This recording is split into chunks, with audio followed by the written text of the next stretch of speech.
도덕적인 타락은 상당한 위험이 있는 죄예요. 그래서 저는 뭐 의학 용어는 잘 모르지만 책에서 본 것만으로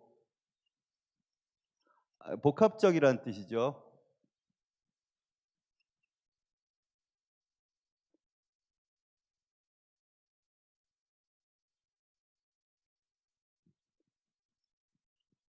복합골절이란 뜻이죠. 골절.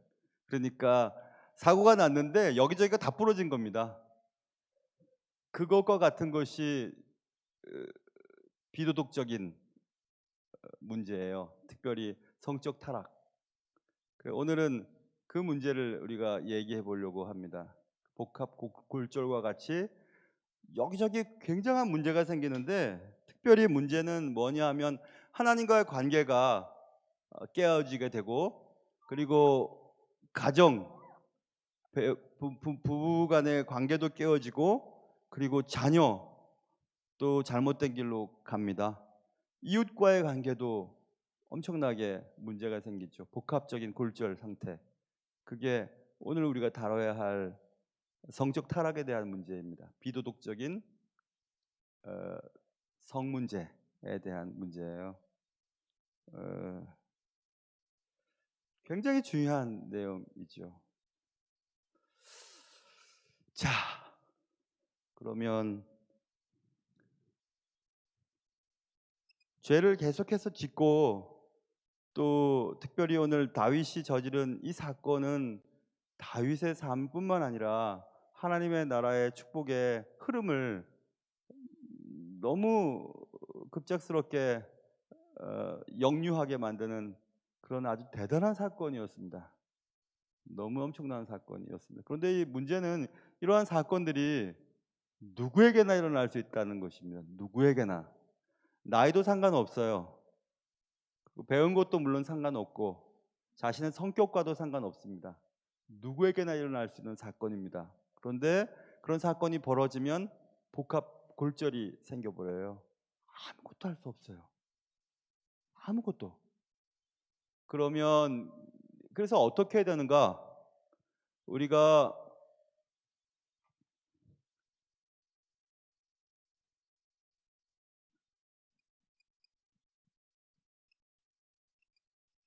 인정하다는 거죠. 뭘 인정해야 되냐면 이거 되게 중요한 얘기입니다.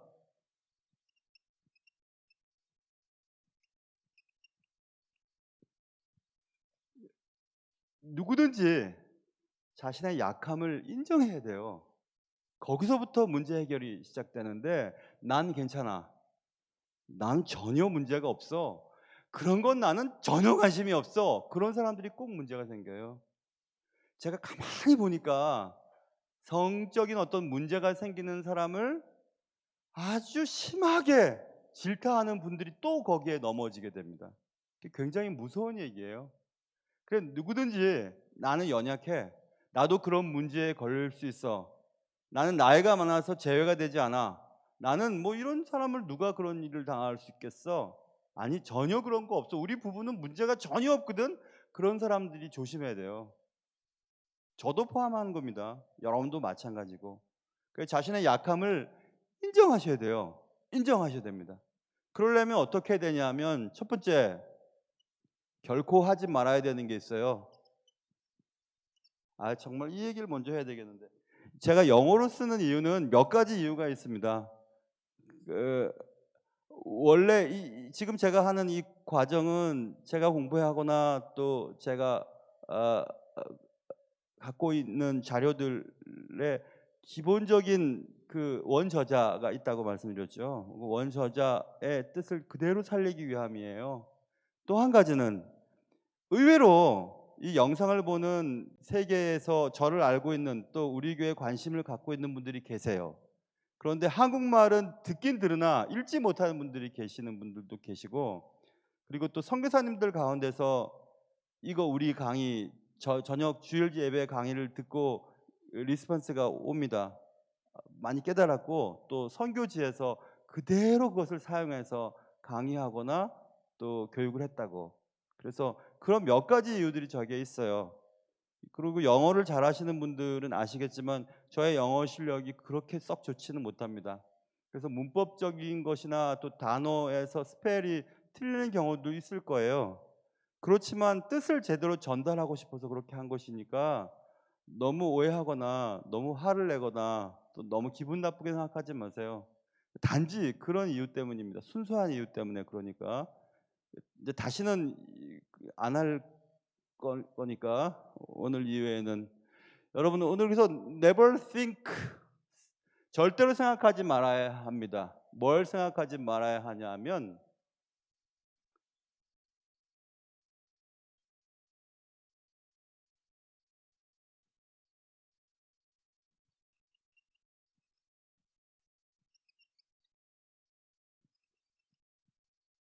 한순간도 그렇게 생각하지 말아야 되는데 뭘 그렇게 생각하지 말아야 되냐면 당신이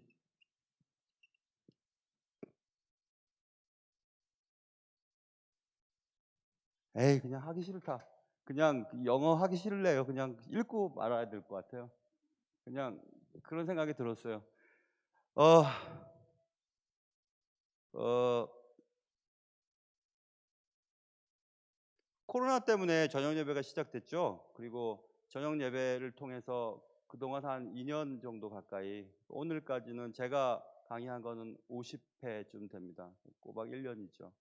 그래서 하나님께서 이 일을 통해서 계획하신 일들을 이루었고 이제 6월 달 그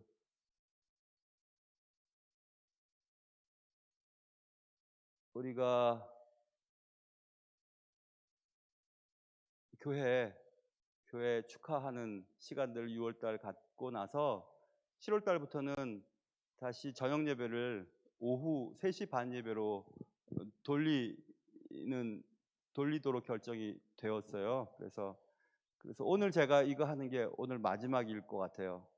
다음 주는 당회가 있는 주는 우리 부목사님들이 하시고 그리고 6월 달 한 달은 첫째 주는 우리 교회에서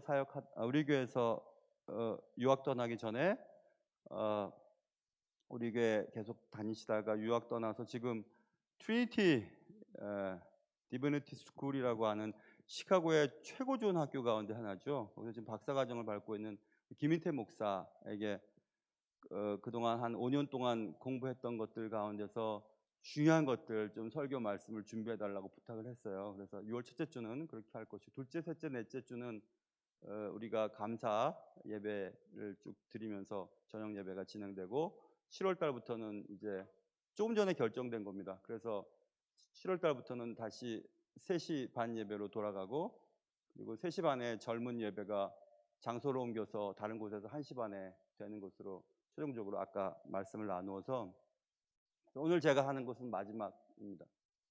갑자기 마지막 하게 되었지만 어쨌든 그래도 감사해요. 여러분들이 함께 해주어서 코로나 시대 동안에 저도 제 나름대로 매우 중요한 실천적인 기독교에 대해서 정리할 수 있었고 여러분도 여러분 나름대로 큰 은혜를 받았을 것이라고 생각했고 그리고 또 세계에 흩어져 있는 이 강의를 또 듣고 있는 분들도 또 큰 도전이 되었을 것이라 생각됐습니다.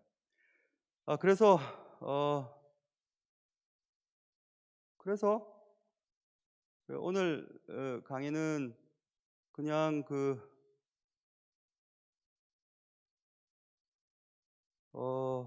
준비 뭐 늘 하듯이 잘 했죠. 잘 했는데 그 강의가 좀 안 되게 좀 하고 싶은 마음이 안 들었어요. 안 들고 좀 힘이 드니까 그냥 그 말로 전달하도록 하겠습니다. 어, 우리의 연약함을 인정해야 한다라고 하는 부분, 그래서 누구든지 예외가 없다고 하는 부분, 그 부분들을 여러분 기억하시고 어, 그러려면 우리가 한순간도 또 죄에 빠지게 되는 것으로부터 우리가 안전할 것이라고 하는 생각들을 하지 말아야 된다. 그런 얘기를 들을 수 있고 또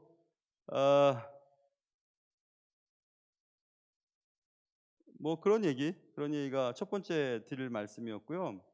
두 번째는 여러분과 저의 여가 시간 있잖아요. 여가 시간. 남는 시간들. 그 여가 시간을 잘 지켜 나가야 된다. 그런 것들을 말씀드리려고 그랬어요. 그래서 여가 시간을 지킨다는 얘기는 그런 것입니다.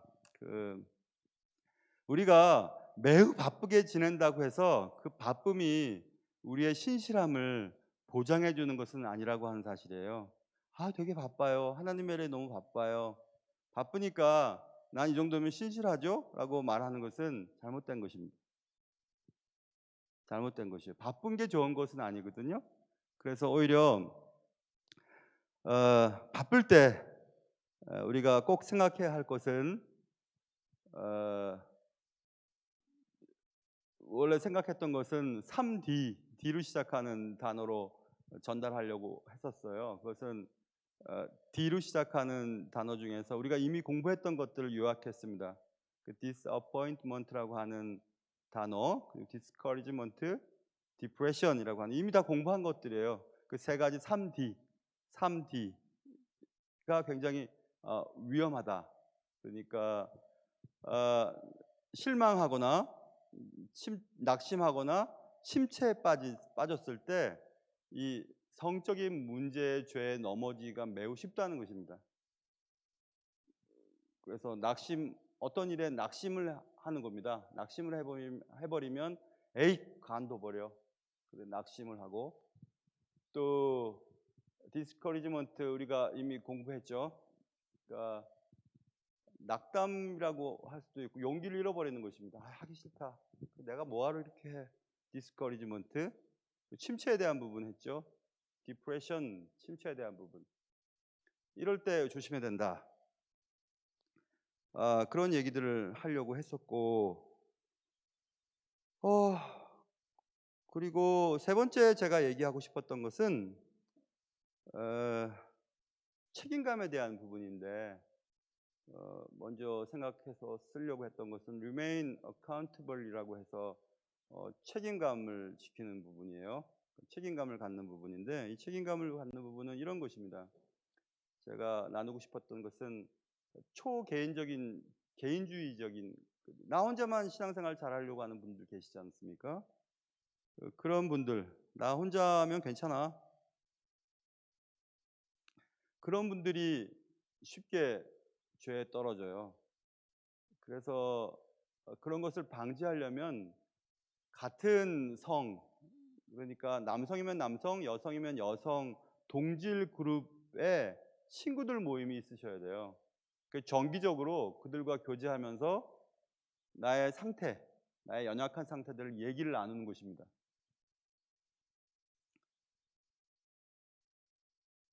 뭐 그런 것들을 유지하라는 얘기를 하려고 했었고,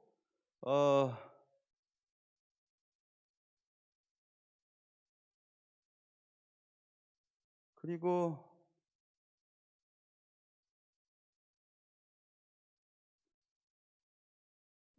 준비한 것들 중에서 세 번째 그 PPT를 한번 띄워 보실래요? 세 번째 PPT를 한번 띄워 보세요. 세 번째 보면 accountability죠. 책임감이라고 하는 것. 그것은 매우 억제력이 있는데 대단한 억제력이 있는데 뭐에 대한 억제력이냐면 against compromise예요. 이것은 타협. 아 이거 어쩔 수 없었어. 그럼 되지. 라고 하는 것에 대해서 매우 대단한 타협점이 되는 것이 책임감입니다. 자, 내가 어떤 나 이러다가는 안 돼. 뭐 이랬었지 뭐 다 그러는데 뭐 꼭 뭐 그냥 그 결혼이라고 하는 것에서만 그러나 뭐 요즘에 결혼 아니고도 동거도 하고 뭐 그리고 자기 부인 자기 남편 아닌 사람하고도 뭐 그런 일도 하는데 뭐 다 그런 거 아니야? 그런데 그때 책임감을 생각하는 거예요. 아 내가 이랬을 때 내 자녀나 그리고 내가 제일 사랑하는 배우자가 얼마나 마음을 아플까 얼마나 마음 아플까 그런 것을 자꾸 되뇌이는 거죠. 그래서 그런 책임감이 우리를 우리의 형편에서 타협하게 만들어 주는 일에 매우 거대한 힘 있는 억제력을 제공해 준다는 얘기를 하려고 했었습니다. 그 책임감은 굉장히 중요한 것입니다. 뭐 이런 거 있죠. 저는 우리 교회 하나님이 부르셔서 십몇 년 전에 이곳에 왔지 않습니까? 뭐 여러분이 어떠셨는지는 모르지만 저는 하여튼 하나님께 굉장히 여쭤보았어요. 분명히 가면 많이 힘들 텐데, 정말 많이 눈물을 흘릴 텐데, 정말 많이 울었네요. 정말 많이 울었. 다시는 경험해 보고 싶진 않아요, 이런 일들은. 그런데 이런 일들을 통해서 하나님께서 교회를 세워 가시는 것을 보고 저는 제 나름대로 우리 교회 일정 부분 담임 목사로서의 책임감이 있지 않습니까? 제가 만약에 세상의 일들과 타협을 해서 넘어지면 저를 바라보고 있는 영혼들에 대한 그 신앙이나 그들의 장래나 주님을 바라보는 순수한 열정들 다 깨뜨려 버릴 테니까, 그런 것을 상상을 해보면 견딜 수가 없죠. 그것이 내가 마음대로 살려고 하는 그 행동에 거대한 억제력을 제공해 준다는 것입니다. 그런데 저는 교회의 목사로서, 또 아이들의 아버지나 또 지금은 손자 손녀가 있는 할아버지로서 저에 대한 책임감이 점점 확대되고 있죠. 그런데 그것보다도 더 저는 저의 어떤 타협에 거대한 억제력을 제공해 주는 것은 제 아내입니다. 누가 뭐라 그래도 제 아내예요. 그동안 40년 넘게 교제를 하고, 결혼한 지 88년에 결혼했으니까 34년이 됐죠. 그리고 16살 때부터 제가 짝사랑했던 여자였으니까, 그리고 그렇게 좋아하고 결혼을 해서 가정을 이루고 또 그 자녀들이 생기고 또 그 자녀의 자녀가 생기는 것을 보면서 제 아내를 슬프게 하고 싶지는 않아요. 저의 어떤 행동이 제 아내를 슬프게 하거나 제 아내를 기가 막힌 절망감에 빠지게 만드는 일은 절대 해서는 안 된다고 하는 책임감이 제 앞에 항상 있습니다. 제 아내와 제가 미국에 있을 때 미국 사람들은 먼저 결혼 반지 보거든요. 결혼 반지 보고, 결혼 반지 봐서 결혼했는지 안 했는지를 보고 접근을 하거나 말거나 합니다. 나이가 들든지 말았던지. 그런 것들을 몇 번 겪으면서 우리가 미국 사람들, 일반 사람들이 하는 것처럼 링을 하나씩 만들어서 끼고 다니자. 왜냐하면 제 집사람이 제가 공부할 동안에 식당에서도 일하고, 뭐 세탁소, 그 뭐예요, 가스스테이션, 주유소에서도 일하고 또 안경도 팔고 막 이렇게 고생을 많이 했거든요. 그래서 미국 친구들이 제 아내가 제가 보기에는 예쁜데 그들이 보기에도 예뻤나 봐요. 그래서 막 쪽지를 주면서 만나자 그러고 막 그랬던 일들도 있었고, 저는 브라질 처녀가 저보고 막 접근을 했어요. 왜 웃으세요, 여러분? 브라질 처녀 브라질 처녀가 저한테 막 접근을 했었습니다. 왜 말이 떨리지 이렇게? 그런데 조금 이거 안 되겠다 싶어서 이제 링을 찼어요. 링 불편하죠, 여러분. 남자가 이런 거 차고 다니는 게 얼마나 불편한데요. 근데 이걸 보면서 저는 제 아내를 생각하죠. 책임감을 생각하죠. 그래서 여러분, 자기 아내나 자기 남편에 대한 책임감이 우리를 타협하는 것에서 자꾸 막아주는 겁니다. 그 자녀나 그리고 또 여러분의 위치가 있지 않습니까? 저는 제 아내의 남편, 두 아들의 아버지, 손녀와 손자의 할아버지, 며느리의 시아버지, 그리고 그런 것들이 자꾸 저를 세상의 어떤 것들로부터 타협하는 것에 억제력을 가져다 주는 것입니다. 그리고 저를 바라보고 있는 청년들도 있을 것이고, 저를 바라보고 있는 애들, 제가 애들 되게 좋아하니까 우리 아까도 누구랑 이렇게 산부 예배 마치고 결혼 전 공부를 이제 막 열심히 하고 있는데 어떤 애가 문을 확 열더라고요. 날 보더니 그냥 열었어요 하고 또 닫고 들어가요. 그러니까 애들이 그렇게 좋아하는 거죠, 그죠? 좋아하는 거죠. 나도 좋아요, 되게 좋아요. 그래서 막 배는 고픈데 빨리 결혼 전 공부 마치고 나도 집에 가서 밥 먹고 싶은데, 결혼 전에 공부할 애들이 있으니까 또 공부를 하고, 제가 오늘 점심을 2시 40분인가 3시에 먹었어요. 3시에. 허기가 져가지고 막 얼마나 허기가 지던지. 그런데 그 애들이 목사님을 좋아하고 또 청년들이 좋아하고 또 나도 좋아하고, 그 애들에 대한 앞으로의 삶과 앞으로 교회나 하나님에 대한 상이 교회의 목사님이나 또 권사님이나 장로님이나 이렇게 좋은 분들을 통해서 하나님을 알아가고 있는 그 아이들에게 엄청난 아픔을 주고 싶지 않아요.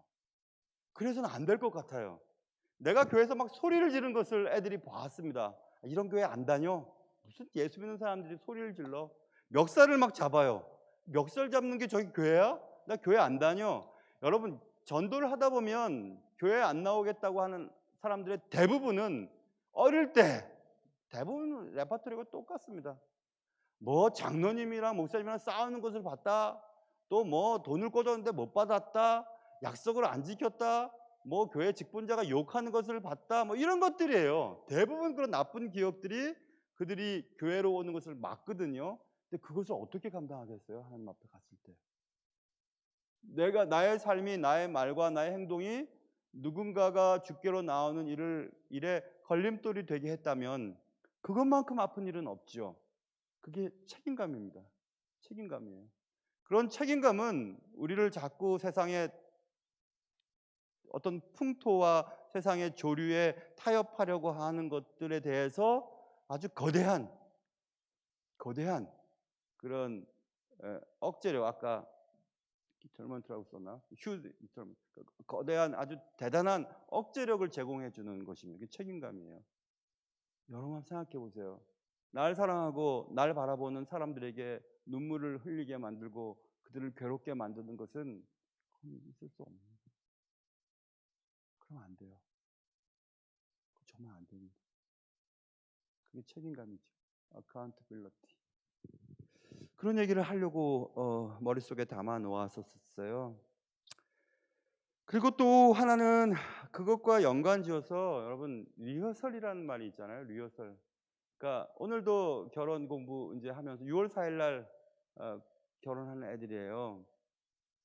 6월 4일 날은 우리가 그 홈커밍 데이의 첫 순서지요. 그래서 담임 목사는 있어야 되겠죠, 그렇죠? 그러나 먼저 잡힌 약속이었어요. 그리고 그 아이들의 결혼 주례를 부탁을 받았기 때문에 저는 그것을 더 중요하게 여기는 것입니다.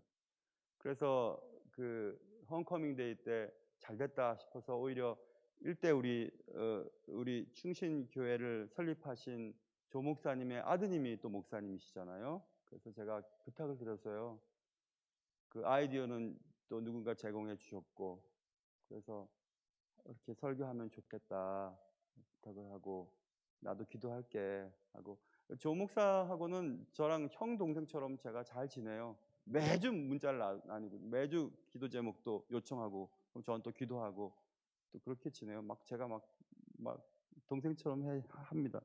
그래서 그게 좀 하면 좋겠다 그랬더니 떨리지만 좀 기분 좋은 마음으로 준비하겠다고 하고 지금 준비 중에 있습니다.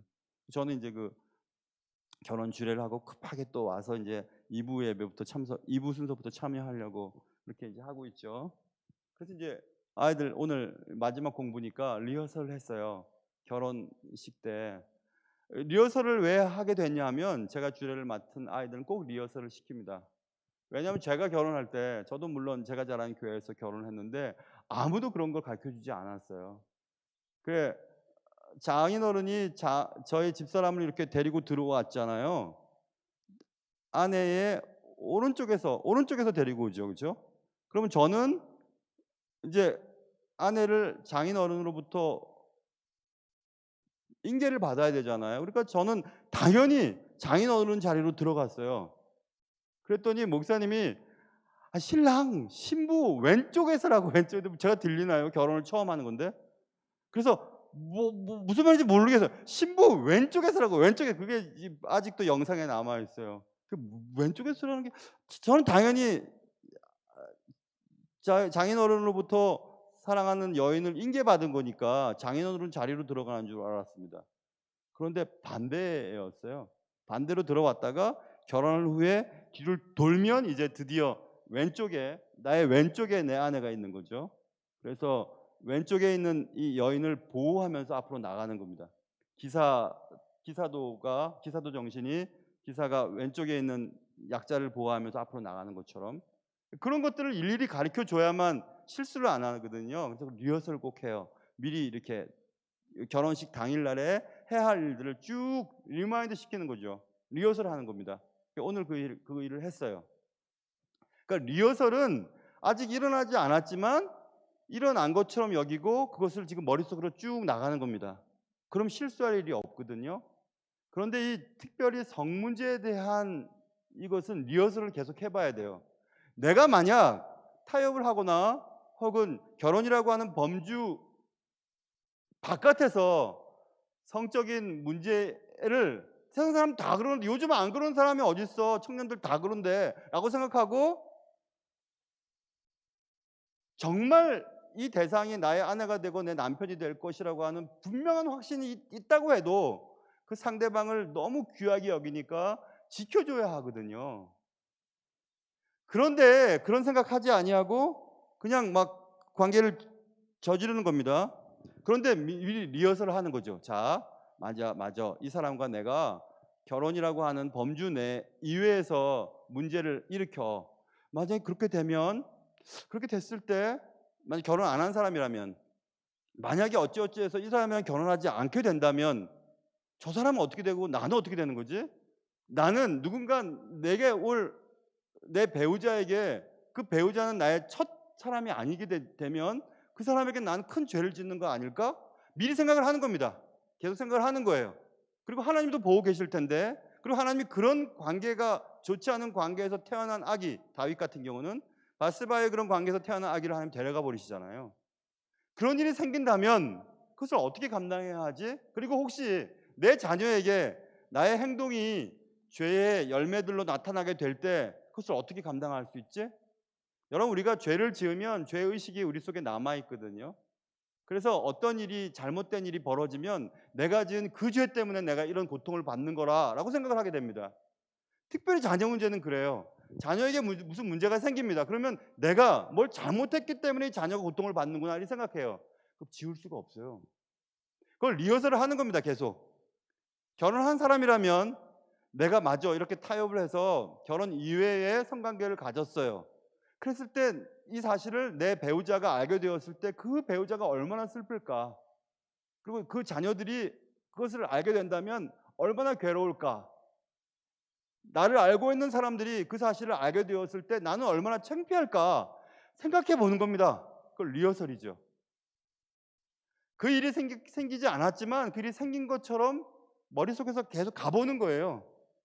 가보고 나서도 그래도 내가 그렇게 하겠다라고 하면 그 사람 도른 거죠. 그런 사람이 어디 있어요, 세상에.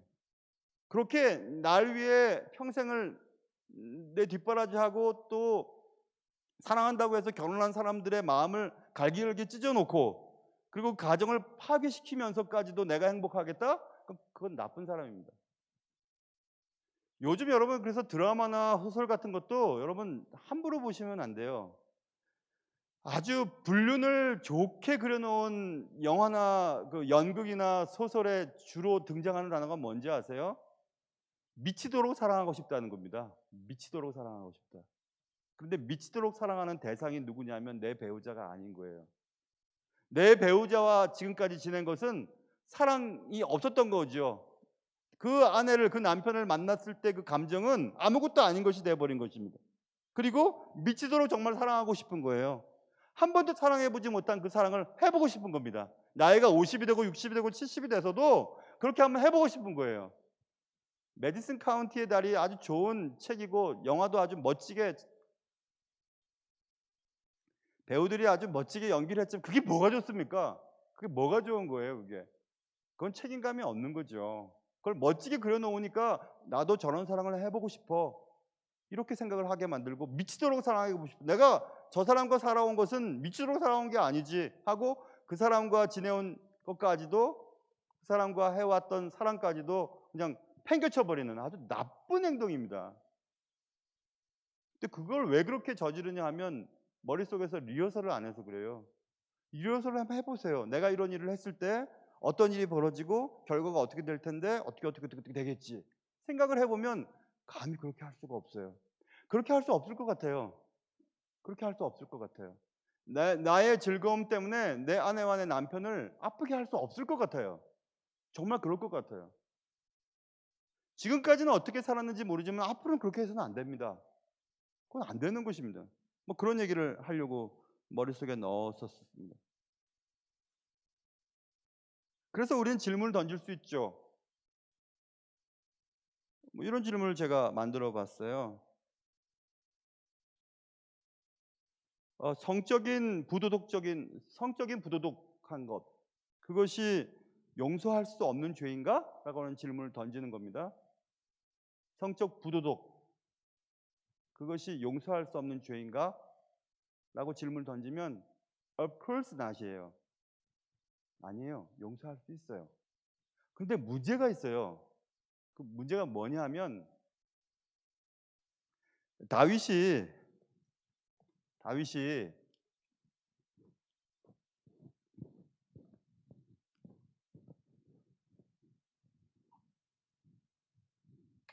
다윗이 이 사건, 바세바와의 사건,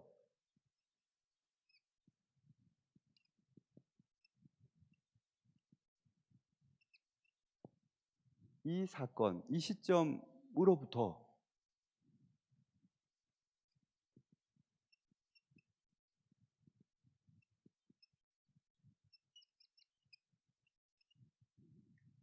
다윗의 삶이 변화가 일어납니다. 이 사건이 정점이에요. 이 사건이 전환점이 돼요.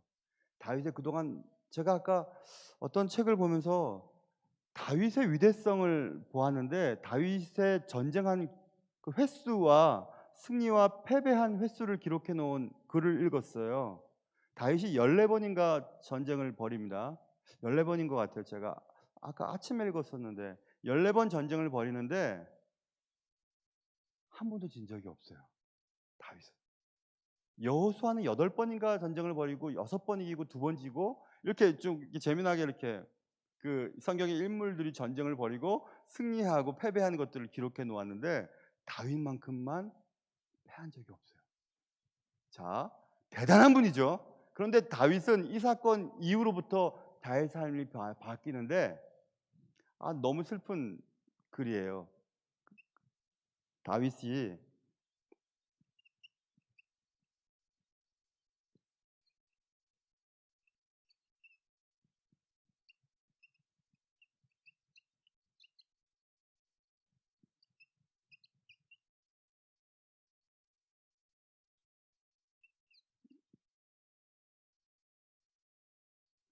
영어 잘하시는 분 이거 맞아요, 문법? 아, 다윗은 결코 다시 예전처럼 되지 못해요. 그것을 뭘로 보냐 하면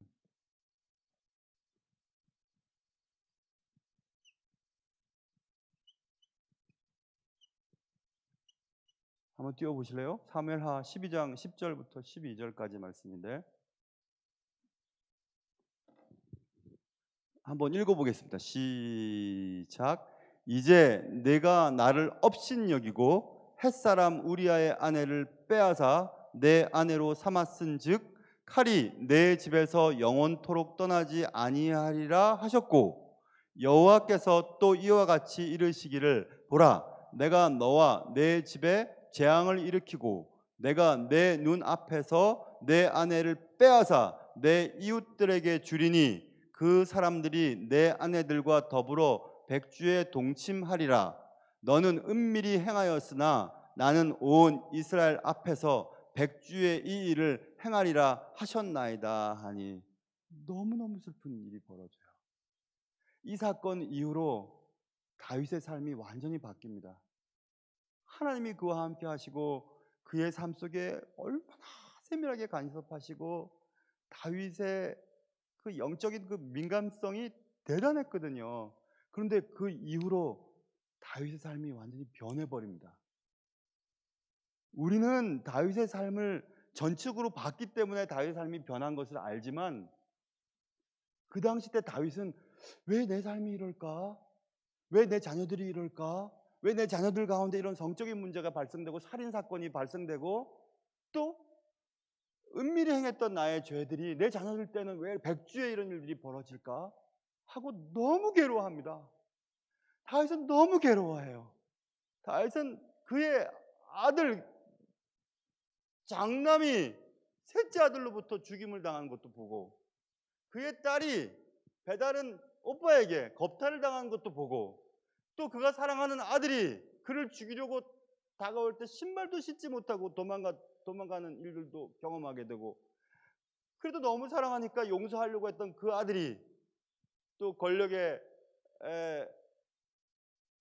욕심을 갖고 있던 군대 장관의 손에 의하여 죽임을 당하는 것도 겪게 되고, 견딜 수 없는 일들이 벌어지게 돼요, 다윗에게. 근데 언제부터냐면 이때로부터예요. 바세바와 오늘 벌어진 그 사건 이후에 이런 일이 벌어져요.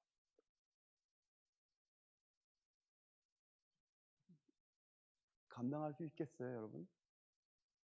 세상 다 그렇게 사는데 뭐 괜찮잖아, 뭐 어때, 아무도 몰라. 은밀히 행했지만 주님 다 알고 계세요. 주님을 어떻게 속일 수 있어요? 근데 그 일을 하겠어요, 여러분? 그 일을 그렇게 아니 그래도 할 거예요. 그런 사람은 이제 끝난 겁니다. 그의 인생은. 용서하시죠. 구원과는 상관없어요. 그러나 그의 삶은 예전과는 다를 겁니다. 절대로 똑같을 수가 없어요. 그의 양심이 하나님 앞에서의 그의 삶이 똑같을 수가 없어요. 절대로 똑같을 수가 없습니다. 제가 청년 사역을 오래 했죠. 청년들, 제가 가르치는 청년, 제가 가르칠 동안만큼 뭐 그때는 지금보다 훨씬 전이었으니까 제가 너무너무 강조했던 부분이에요. 야, 너 나중에 너 진짜 남편, 진짜 아내 될 사람에게 자신 있어? 네 몸은 네 아내 될 사람과 네 남편 될 사람들만 만지도록 해야지. 결혼한 사람들도 마찬가지입니다. 어떻게 감당할 수 있을 거예요? 감당할 수 없습니다.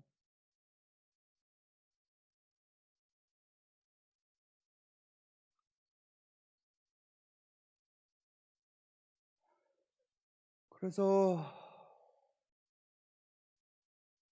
이 성적인 문제는 있죠. 비도덕적인 어, 결혼이라고 하는 하나님이 정해놓으신 너무 좋은 그 관계를 벗어난 모든 성적인 행위, 결혼하지 않은 청년들 간의 성적인 행위, 결혼했으나 배우자 이외의 다른 자들과의 성적인 행위, 그 성적인 행위는 확대해서는요, 감정을 뺏기는 것까지도 포함되는 것입니다. 꼭 몸이 왔다 갔다 하는 것이 아니라 그 여자에게 내 아내로부터 얻지 못하는 그런 만족감을 얻어요. 저 남자로부터 내 남편에게서 얻을 수 없는 신뢰감을 느끼게 됩니다. 그것도 마찬가지예요, 여러분. 그것은 성적인 타락의 첫걸음일 뿐이지 그게 거기서 끝나는 법이 없어요. 끝나는 법이 없다고요. 그래서 이런 성 문제에 대한 것, 이런 성적인 부도덕적인 일들에 대한 것은 슬픔의 뿌리가 심겨지는 행위라. 어떤 자들의 얘기입니다. 제가 적어 놓았어요. 그리고 매우 고통스럽고 그리고 아주 깊은 슬픔의 결과가 그의 인생 가운데 계속될 거라고 하는 아주 불행한 약속이 주어지게 돼요. 오늘 사무엘하 12장 10절부터 12절까지의 말씀 그대로 우리가 받는다면 너무 아픈, 너무 슬픈, 너무 고통스러운 그런 것들이 내 삶 속에 심겨지게 된다고요. 그것을 지닌 채 우리가 살아가는 동안 살아가고 내 배우자나 나를 알고 있는 사람들에게 들키든지 들키지 않던지 간에 그의 마음속은 평안하지 않을 겁니다. 그리고 from this point on 이때로부터 나는 변하게 돼요. 다윗이 변했던 거죠. 다윗은 결코 예전 같은 삶을 살지 못합니다. 그 사건 이후로. 바꾸시겠어요? 안 바꿉니다. 하나님이 저를 통해서 이루신 놀라운 일들을 저는 너무 감사해요. 큰아이가 저한테 얼마 전에 물었습니다. 큰아이가 아버지는 지금까지 계획했던 일들 다 계획대로 됐어요? 물었어요. 2주 전에, 1주 전에 물었나? 물었습니다. 그래서 제가 아니, 내가 계획했던 대로 안 됐어. 그랬더니 그쵸? 막 그랬어요. 내가 대답했습니다. 나는 내가 계획했던 대로 안 됐는데 내가 계획했던 것보다 훨씬 잘 됐어. 그랬더니 큰애가 갑자기 가만히 있었어요. 사실이었거든요. 저는 제가 계획했던 것보다 훨씬 잘 됐습니다. 정말요. 정말 제가 계획했던 것보다 훨씬 잘 됐습니다. 그리고 얘기했죠. 내가 정말 사랑하는 여자와 결혼했고, 그리고 너희들처럼 좋은 자녀들을 낳았지 않냐? 그리고 젊지만 할아버지도 됐고, 손자도 있고, 소녀도 있고, 너무 좋아. 그리고 교회 봐라야. 충신교회처럼 좋은 교회, 담임 목사님 아무나 되냐? 우리 교회 얼마 좋은지 너 알잖아. 내가 뭐 있는 데서 자랑하기 죄송하지만 우리 자녀들 너무 좋으세요. 정말이에요. 정말 형님 같아요. 잘 해주십니다. 물론 생각이 다를 때도 있어요. 저는 목회자니까 목회자의 생각을 하고 장로님들은 장로님이시니까 장로님들 생각을 하는 것 그건 달라요. 왜냐하면 직분이 다르니까. 그것을 빼놓고는 너무 좋은 분들이죠. 이런 좋은 교회에서 목회할 수 있다는 것 감사한 일이죠. 그리고 또 하나 자랑했어요. 아빠 유학도 갔지 않냐? 그리고 아빠 같은 사람이 박사 학위도 받았지 않냐? 나 다 했어. 내가 계획하지 않았거든. 근데 계획했던 것보다 훨씬 잘 됐어. 사실이에요.